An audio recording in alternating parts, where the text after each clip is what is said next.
Tesla chacun. Un truc pas déclaré aux impôts, les États-Unis à Madère, ça passe par la zone franche et on n'en parle plus. Mais tout à fait, Thierry. Au début, c'est pris un peu pour des princes. On achetait tout ce qui était de marque française, on avait nos repères. Et on a réussi à diviser notre note par deux. Je sais personne. Pour une famille de 5. De l'angus ici pour 15 balles le kilo, quoi. Le sabre noir qui s'appelle ici Hashpad à 6 euros, des dorades à 7 euros le kilo.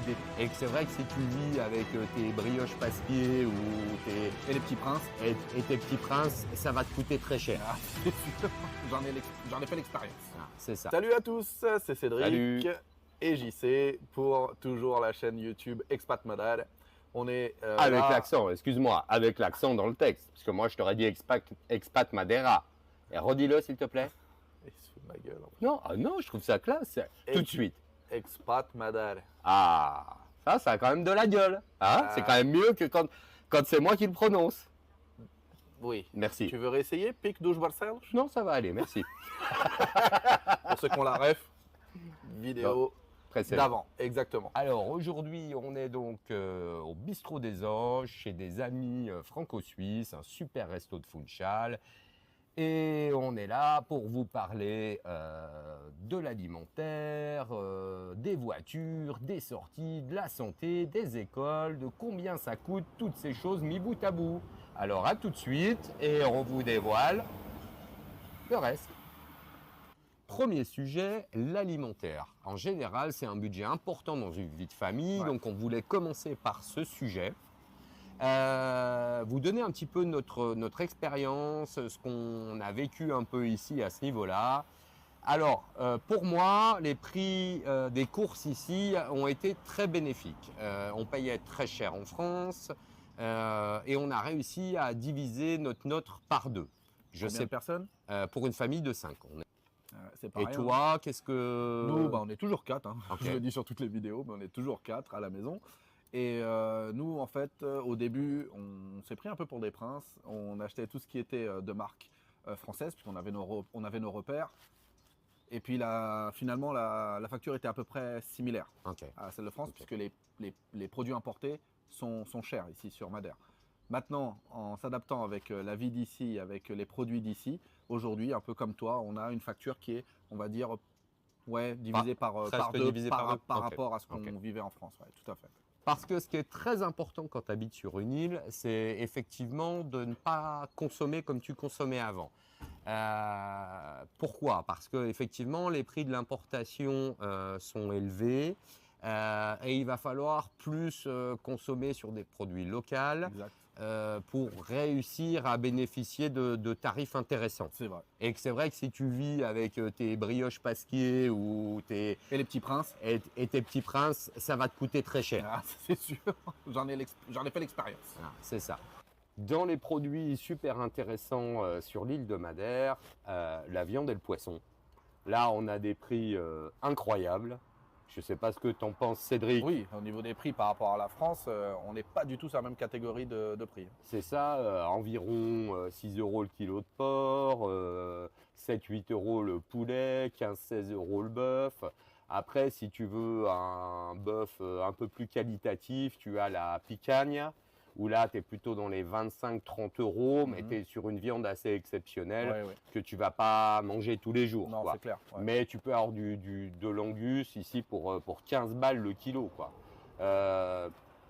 Le sabre noir qui s'appelle ici Hashpad à 6 euros, le kilo, des dorades à 7 euros le kilo, des truites à 8,50 le kilo. Voilà, c'est vrai qu'il y a beaucoup d'économies à faire sur la viande et le poisson. Oui, tout à fait, tout à fait. Et c'est des produits qualité comme le poisson, JC est en train de vous le dire. C'est ça.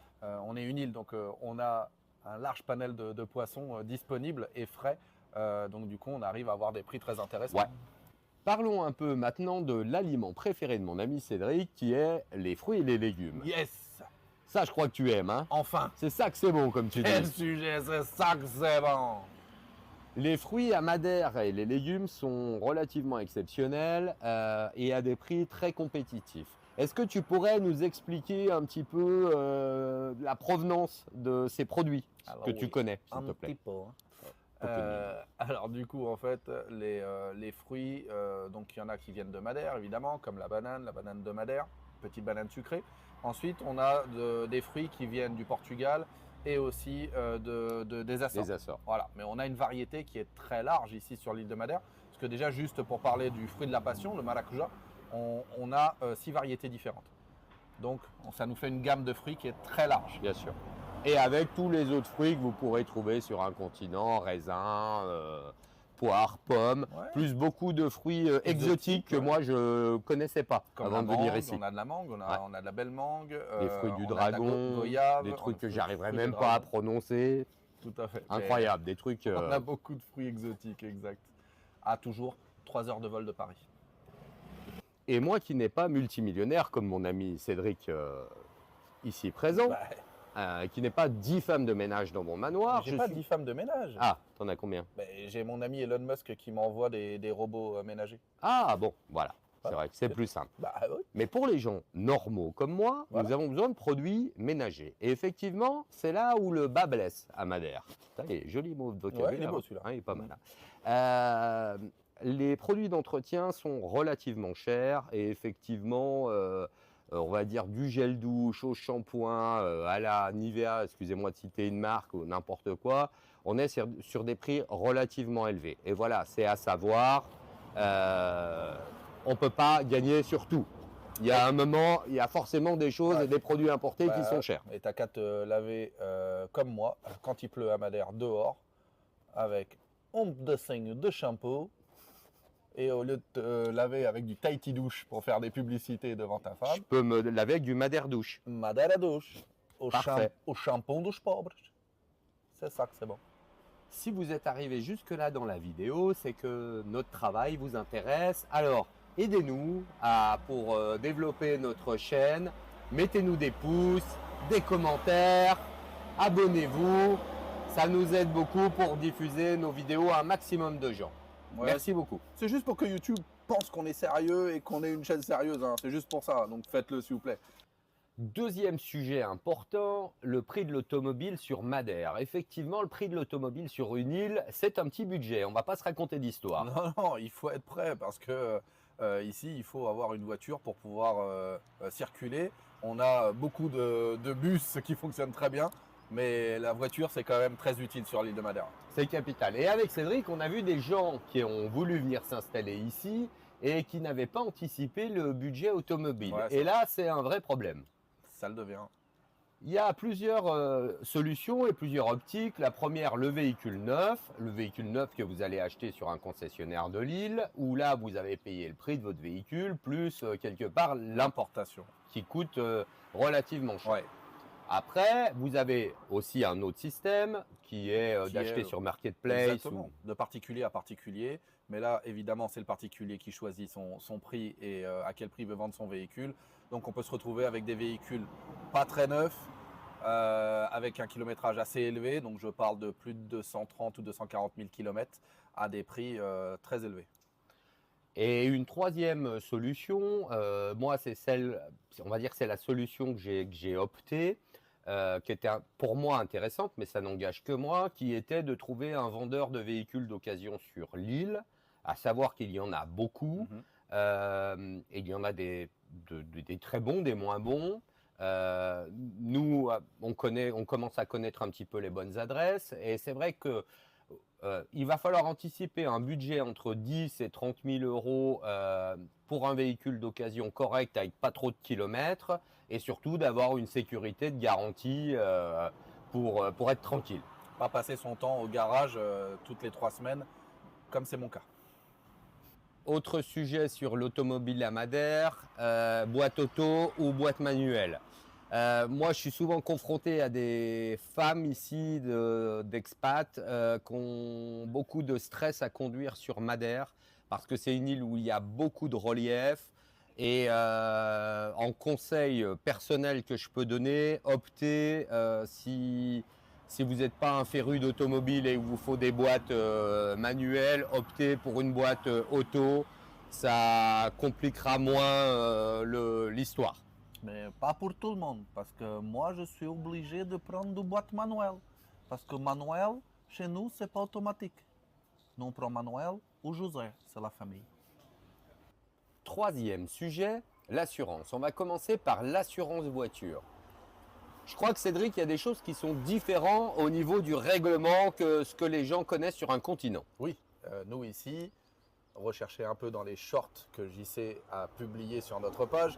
Nous ici, on paye l'assurance voiture à l'année et non pas au mois, comme je peux raconter sur le short. C'est ça. Et pour l'assurance routière, on va être entre… On est à moins de 200 €. On est allé entre 130 jusqu'à 180 maximum. Qu'est-ce qui va définir le prix de ton assurance? Ça va être ta zone résidentielle. Si tu habites à la capitale comme Funchal, tu as un risque accidentogène plus important, donc ça sera plus cher. Voilà, tu as plein de petites choses comme ça qui va déterminer le prix en fonction d'où tu habites, en fonction bien évidemment de la valeur et du prix de ton véhicule. Mais on va dire que sur un prix moyen, on arrivera dans les 130, 150 € annuels au tiers. Pour l'assurance routière, vous pouvez rajouter par-dessus des options qui vous coûtera entre 50 et 60 € supplémentaires par mois en cas de destruction du véhicule, perte totale, on va dire, votre véhicule qui brûle, un arbre tombe sur le véhicule. Voilà, ça vous couvre un petit peu plus. Se garer à Carmaral de Beau. Voilà, une zone à risque de Madère, selon Cédric. Concernant l'assurance tout risque, et pas l'agence tout risque, Barracuda. votre véhicule devra avoir moins de 5 ans pour que vous puissiez bénéficier de ce type de contrat. Ça, c'est une donnée importante à savoir. Importante parce que moi, qui ai 38 ans, je ne bénéficie plus de ces options. C'est ça. Et Nous, on est des véhicules d'occasion. Ça, d'occasion et pas que. L'assurance habitation à Madère est obligatoire pour les propriétaires, mais il y a une petite spécificité. Donc ça veut dire que si on est locataire, on ne paye pas d'assurance habitation, c'est ça? On n'est pas obligé. Ah, on n'est pas obligé. Et C'est beaucoup de bien, gens ça. ici ne s'assurent pas. C'est mon cas. C'est pas mon cas. Moi, j'avais mes réflexes de protection, donc j'ai pris une assurance complémentaire pour pouvoir protéger mes biens chez moi. Voilà, c'est un choix. Une Estrada stratégie. Monumental. On revient sur les anciennes vidéos, toujours. Hein. Estrada Monumental, Machico. Voilà, la différence. Voilà, après tous ces sujets que JC vous a parlé, on va s'arrêter là pour aujourd'hui. On fera une troisième partie du coût de la vie sur l'île de Madère. Mais du coup, voilà, soyez attentifs puisque c'est pas encore fini. Il y a une troisième partie qui sera très intéressante. JC, ça sera quoi la troisième partie? Alors, on va vous parler des écoles, de la santé et encore plein d'autres choses, des bons plans à Madère et des surprises pour plus tard. Ok. Ce qui est un point important pour nous, pour JC et moi, s'il vous plaît, mettez en commentaire de quel sujet vous voulez qu'on parle, s'il y a des sujets que vous avez besoin de savoir, des questions, des choses que vous voulez qu'on aborde par rapport, encore une fois, à la vie sur l'île de Madère, n'hésitez pas et faites-le. Mettez-nous des petits commentaires, on répondra en écrit et on répondra aussi aux prochaines vidéos. Donc faites-le parce que c'est important pour nous et ça sera important pour vous pour la future expatriation sur l'île de Madère. Donc on se quitte là-dessus. À bientôt. Ciao. Ciao, merci. Il va regarder nos vidéos. Toi, tu parles d'Elon Musk, tu veux qu'on t'envoie une Tesla, quoi. À force de parler d'Elon Musk, il va regarder nos vidéos, il va s'abonner. Ok, Ça sera peut-être le 1000e. ok. Et si c'est le 1000e, comme cadeau, il nous envoie une Tesla chacun. Un truc pas déclaré aux impôts, des États-Unis à Madère, Mais ça exact. passe par la zone franche et on n'en parle plus. Mais tout à fait, Thierry. Ok, ok. Fruit de la patience. Je suis sûr que t'aimes bien ça. J'adore Francky Vincent. Tu vois, c'est dingue, hein. Vincent Lagaffe. Ouais. Francky Vincent. Ah, dès qu'il y a un Vincent, Vincent. quelque part. Ouais. Et en portugais, est-ce qu'il y a un Vincent? Est-ce que ça Saint-Vicente. Ah, Vicente. La pointe de Saint-Vicente. Ah, c'est pour ça. J'adore. Ok. J'adore. T'es né à l'hôpital de Saint-Vicente, qui n'existe pas. Je suis né à Tremblay en France. Rien à voir. Rien à voir. Ah, et La source. le postier à l'époque, Oui. avant que je naisse, Ah, il s'appelait Vincent. Vincent, ok. Ouais, peut-être pour ça que j'aime beaucoup. Hein Alors. Faites-en les conclusions qui vous viennent à la tête. Hein. C'est ce qu'on m'a dit, hein, c'est tout. Ok. Alors,